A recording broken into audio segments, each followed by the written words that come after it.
एंड्रोगलस और शेर की कहानी। एंड्रोगलस नामक एक व्यक्ति रोम के सम्राट का गुलाम था।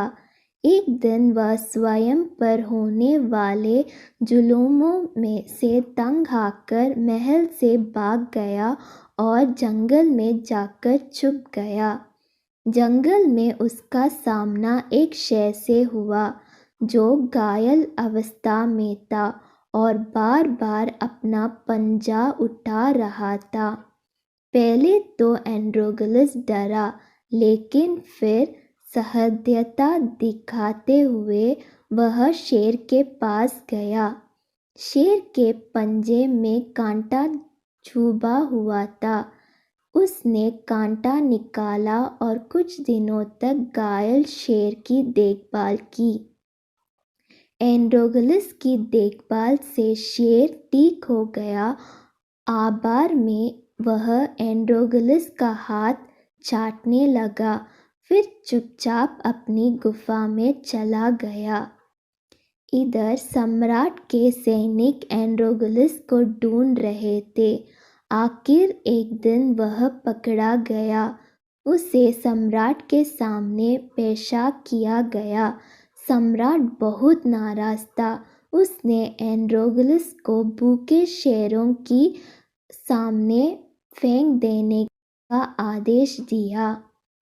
जिस दिन एंड्रोगलस को शेर के सामने फेंका जाने था, उस दिन एक मैदान में रोम की सारी जनता इकट्ठा हुई। सबके सामने एंड्रोगलस का भूखे शेर की पिंजरे में फेंक दिया गया। एंड्रोगलस डरा हुआ था। उसे मौत सामने दिखा रही थी। वह ईश्वर को याद करने लगा। शेर एंड्रोगलस की ओर बढ़ा। एंड्रोगलस पसीने पसीने हो गया। शेर एंड्रोगलस के पास आया। डर के मारे एंड्रोगलस ने अपनी आंखें बंद कर ली। लेकिन यह क्या? एंड्रोगलस को मारने के स्थान पर शेर उसका हाथ चाटने लगा। सम्राट हैरान था, सारी जनता हैरान थी और एंड्रोगलस भी।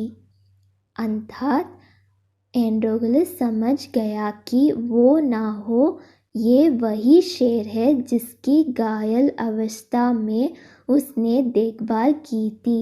वह एंड्रोगलस को पहचान गया था। वह भी शेर को पुचकारने लगा और उसकी पीठ पर हाथ फेरने लगा। यह देख सम्राट ने सैनिकों को एंड्रोगलस को पिंजरे से बाहर निकालने का आदेश दिया। उसने एंड्रोगलस से पूछा, तुमने ऐसा क्या किया कि शेर तुम्हें मारने के स्थान पर तुम्हारा हाथ चाटने लगा?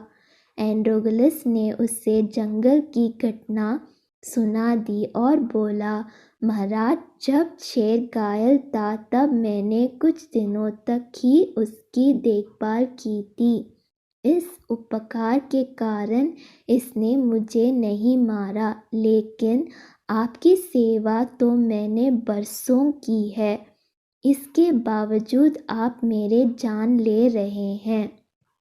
सम्राट का दिल पसीज गया। उसने एंड्रोगलस को आज़ाद कर दिया और शेर को भी जंगल में छुड़वा दिया।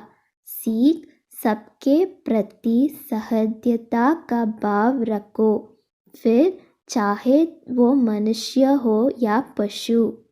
जो आप पर उपकार करे उसके प्रति ज़्यादा कृतज्ञता रखो।